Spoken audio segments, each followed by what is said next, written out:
Olá, fisioterapeuta! Seja muito bem-vindo à semana do Físio Expert em Ombro. Essa semana, essa imersão 100% online, 100% gratuita e com certificado. A ideia dessa nossa primeira aula é conversar com vocês um pouquinho sobre a patomecânica do complexo do ombro. A ideia é falar um pouquinho sobre anatomia, falar um pouquinho sobre biomecânica e como ocorrem as principais disfunções do complexo do ombro. Antes de qualquer coisa, eu gostaria de me apresentar. Meu nome é Guilherme, eu sou fisioterapeuta, sou graduado em fisioterapia pela Universidade do Sagrado Coração. Eu tenho especialização em ortopedia e traumatologia pela mesma universidade. Tenho especialização em envelhecimento e saúde do idoso pela Universidade Federal de São Carlos, a UFSCar. Tenho especialização em saúde coletiva, com ênfase em saúde da família, pela Universidade 9 de Julho, a Uninove, universidade da qual eu fui professor do curso de medicina por quase 2 anos. Sou mestre em fisioterapia pela Universidade do Sagrado Coração, com ênfase em saúde funcional. Sou doutorando em ciência e tecnologia de materiais, com ênfase em biomateriais, na área de concentração de biomateriais, pela Universidade Estadual Paulista, Unesp. Sou membro da Sociedade Brasileira de Biomecânica, a SBB. Sou autor e revisor em diversos periódicos nacionais e internacionais na área de fisioterapia musculoesquelética. Sou professor universitário de cursos de especialização na área de ortopedia, de traumatologia e de biomecânica. Agora vamos de fato entrar no assunto dessa nossa primeira aula. Vamos falar um pouquinho sobre a anatomia do complexo do ombro. A primeira coisa que a gente tem que entender é que quando nós falamos em ombro, nós estamos falando na articulação glenohumeral propriamente dita, que é formada pela cavidade glenoide, que é uma cavidade da escápula, e pela cabeça humeral, pela esfera da cabeça humeral. A articulação do ombro, ela é uma articulação então sinovial do tipo esferoide. É a articulação mais rasa que nós temos no nosso aparelho locomotor. Consequentemente, ela tem grande amplitude de movimento. Isso é fisiológico. Para vocês entenderem um pouco o motivo dessa grande amplitude de movimento, a cavidade glenoide, ela tem o tamanho de aproximadamente uma moeda de R$1. Na verdade, ela parece uma vírgula de ponta cabeça. Enquanto a cabeça humeral, ela tem o tamanho de aproximadamente uma bola de golfe. Ou seja, existe uma discrepância muito grande do tamanho das estruturas. E isso, fisiologicamente, e é anatômico, é natural, predispõe uma grande amplitude de movimento. Logo, instabilidade. Só que para que eu não tenha instabilidade, eu demando de elementos de estabilização passiva e ativa para que essa articulação não predisponha disfunções articulares. Quando nós pensamos na articulação do ombro, então, eu vou depender desses elementos de estabilização ativa e os elementos de estabilização passiva. Vamos falar primeiro dos elementos de estabilização passiva, os estabilizadores passivos. Quando vem a palavrinha estabilidade na cabeça, a primeira coisa que a gente tem que pensar é ligamento. E ligamento confere exatamente isso para as articulações, estabilidade. O ligamento, como o próprio nome diz, ele liga um osso a outro. Mas também nós dependemos não só do sistema capsulo-ligamentar, nós também dependemos do sistema muscular. Mas como assim? Músculo também confere estabilidade? Sim, e muita. O músculo é conhecido como estabilizador dinâmico ou ativo. Os músculos, além de se contraírem, gerarem movimento, produzirem força, eles também são responsáveis por estabilidade. Quando eu penso na articulação do ombro, na glenohumeral propriamente dita, os primeiros grupos musculares que vêm na nossa cabeça é o manguito rotador, um grupo importantíssimo para a estabilidade do ombro, o deltoide e o serrátil anterior. Vamos falar primeiro do manguito rotador.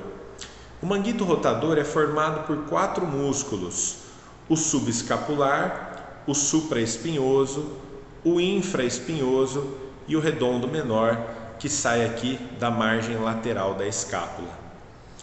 Todos esses músculos, eles produzem um vetor, quando atuam em conjunto, a grudar a cabeça humeral na cavidade glenoide. Então eles aumentam a estabilidade, o contato articular entre a cabeça humeral e a glenoide. Mas o manguito rotador também tem uma função muito importante.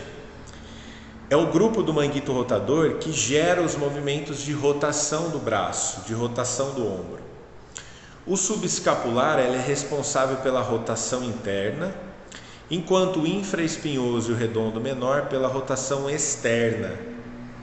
Já o supra pela abdução do braço nos 30 primeiros graus de movimento.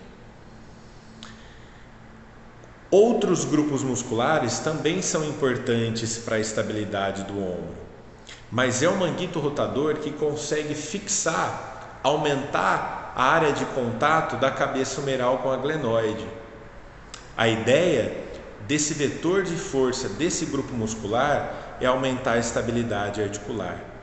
E o manguito rotador é um músculo importante para a gente estar trabalhando estabilidade articular em indivíduos que apresentam lesões de instabilidade do ombro. Mas também nós não podemos esquecer do deltoide, que é um músculo que sai aqui do terço lateral da clavícula, acrômio e na região posterior, na espinha da escápula, e se insere na tuberosidade deltoidiana. O deltoide é um músculo que abraça a região do ombro. Só que o deltoide a gente tem que tomar muito cuidado quando nós prescrevemos algum exercício com ênfase nesse grupo muscular. Por quê? Porque o deltoide ele realiza flexão, rotação interna, abdução, extensão e rotação externa. Não só a abdução do braço, como muitos pensam. Só que o deltoide tem um vetor de elevação, ele ascende a cabeça humeral. Então, em indivíduos que têm dor no ombro, eu posso predispor ao impacto subacromial, eu posso predispor ao impacto da cabeça humeral contra o acrômio, desenvolvendo aí uma tendinite de supraespinhoso ou até uma bursite subacromial, que os sintomas são basicamente o mesmo e o tratamento caminha também igual. Mas a ideia é que nós consigamos trabalhar o deltoide mais no meio para a fase final de reabilitação, não nos exercícios iniciais, não no início do tratamento, justamente para evitar esse sintoma, esse desconforto, evitar o contato precoce, o impacto subacromial em indivíduos que tenham dor anterior do ombro. Então aí a gente já começa a entender um pouco da patomecânica do complexo do ombro e de que a maioria das lesões, seja em sedentários ou em atletas, estão associadas à elevação do braço acima do ombro. O outro grupo muito importante, na verdade um músculo muito importante, é o serrátil anterior. O serrátil anterior ele sai das 9 primeiras costelas e ele vai se inserir aqui na margem medial da escápula. A função do serrátil anterior é basicamente grudar a escápula no gradil costal e auxiliar o ombro durante os movimentos. Porque seja durante a flexão, extensão, abdução ou as rotações, a escápula ela depende de alguns movimentos que são os movimentos escapulares. Então, basicamente, a função do serrátil é de estabilizar a escápula, de estabilizar a escápula no gradil costal. Só que já falamos aí dos estabilizadores passivos, agora dos estabilizadores dinâmicos. Mas quando a gente pensa em estabilizador passivo, eu deixei esse por último, uma coisa que nós não podemos esquecer é a importância do labrum da glenoide, do labrum glenoidal. Por quê? O labrum glenoidal ele aumenta a dissipação de forças, ele aumenta a congruência óssea, aumenta a congruência entre a cabeça humeral e a cavidade glenoide. E nós sabemos já que existe uma discrepância muito grande de tamanho. Se essa estrutura está localizada em toda a periferia da glenoide, consequentemente a glenoide ela vai abraçar melhor a cabeça humeral, logo estabilizá-la com mais segurança. O labrum glenoidal é o mesmo labrum que nós temos no quadril. Essa fibrocartilagem também nós encontramos nos discos intervertebrais, nos meniscos. Então vejam que a função da fibrocartilagem é basicamente essa: melhorar a congruência articular e melhorar essa dissipação de forças. Por que o labrum glenoidal é tão importante no ombro? Porque justamente essa discrepância de tamanho entre as estruturas ósseas corrobora com a predisposição no desenvolvimento das disfunções do ombro. Para vocês terem uma ideia, apenas 1/3 da cabeça humeral está em contato com a cavidade glenoide. Fisiologicamente, isso é anatômico, a articulação do ombro vai ser uma articulação muito suscetível a lesões, porque ela é naturalmente instável. E nós precisamos entender isso para que nós possamos trabalhar melhor nesses pacientes, sejam sedentários ou atletas, indivíduos que têm disfunção no ombro. Apesar da cabeça humeral ser esférica, a glenoide ela não é tão côncava como deveria. A glenoide é praticamente plana, rasa. Por isso nós consideramos a articulação glenohumeral, a articulação do ombro, a articulação mais rasa que nós temos no nosso aparelho locomotor e, consequentemente, a com maior amplitude de movimento. Eu preciso entender toda essa mecânica para que eu possa avaliar meu paciente com mais segurança, para que eu possa prescrever com mais assertividade o tratamento adequado para aquele paciente. E principalmente, quando nós falamos em patomecânica, entender qual que é a demanda daquele paciente. O que significa isso, professor? Significa que eu preciso entender as necessidades. Esse paciente é uma senhora, é uma dona de casa, onde as atividades estão voltadas para fazer uma limpeza, para pendurar uma roupa no varal. Os movimentos funcionais do membro inferior estão associados a essas atividades, então a demanda de tratamento vai ser uma, o prognóstico vai ser outro. Um atleta, um overhead, um atleta arremessador, aqui no Brasil a gente encontra isso mais em vôlei, em tênis, em handball. Esse atleta, o arremessador que pratica o saque, enfim, ele vai ter uma demanda diferente. Ele já pratica o esporte, ele já tem um gesto esportivo diferente da demanda do gesto da dona de casa. Os atletas arremessadores trabalham muito acima do ombro, com grande amplitude de movimento em rotação externa, e isso, claro, leva às disfunções articulares. E nós vamos entender um pouco melhor isso na aula 2, que vai ser sobre discinese escapular. Compreender essa diferença de demanda e a patomecânica associada a essa demanda é muito importante, e nós precisamos identificar quais são os movimentos que estão associados à dor e como nós podemos minimizar, seja com técnicas manuais e principalmente com aquilo que vai melhorar o seu paciente, com exercício. Quando a gente conhece a anatomia e biomecânica e fortalecendo os músculos necessários, você melhora a função e principalmente diminui a dor. Consequentemente, seu prognóstico vai ser melhor e você vai dar alta mais rapidamente para esse paciente.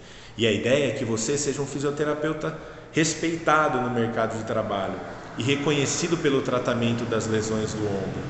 A ideia desse encontro, da Semana do Físio Expert, é exatamente ajudar você nesse sentido, para que você possa percorrer melhor esse caminho. Beleza, pessoal?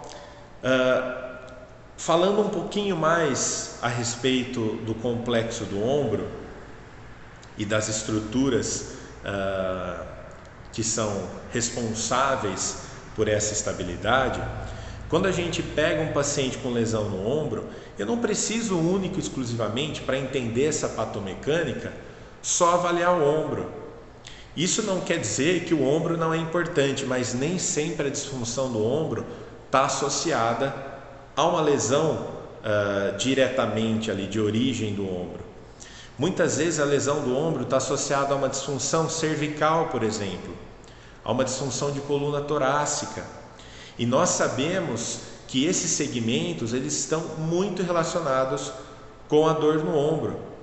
Por exemplo, os músculos flexores profundos cervicais são os músculos responsáveis pela flexão capital, que é esse movimento curtinho, é o movimento do sim.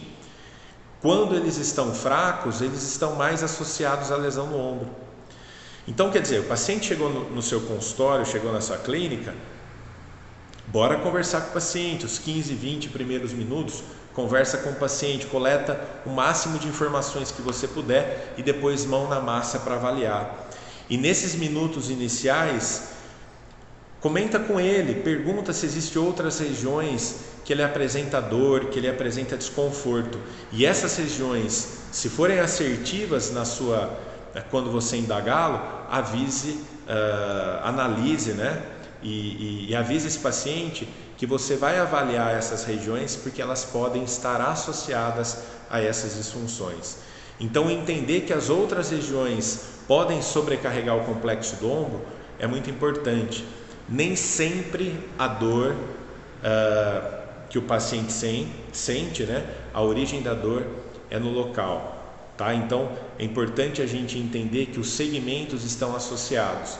O paciente chegou com dor no ombro, macete, pessoal, antes de entender a patomecânica, antes de entender a demanda e o gesto que leva esse paciente com dor no ombro, avalie a cervical e avalie a torácica, avalie a amplitude de movimento de forma ativa, né? Seja com testes de repetição para a cervical, para a região torácica, avalie a amplitude de movimento em decúbito ventral, avalie essa mobilidade global. Só assim você vai conseguir entender um pouco mais essas alterações e se elas podem estar associadas à dor no ombro.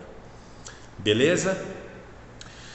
Espero que vocês tenham gostado dessa nossa aula 1. Amanhã eu já vou liberar para vocês a aula 2, o que é discinese escapular. Então fiquem atentos que a nossa equipe de suporte aqui no nosso grupo privado vai estar passando para vocês todas as informações, tudo que vocês precisam saber. Em qualquer dúvida, é só enviar um WhatsApp pela equipe de suporte que eles vão responder para vocês o mais rápido possível. Beleza, pessoal? Nos vemos amanhã na aula 2, o que é discinese escapular.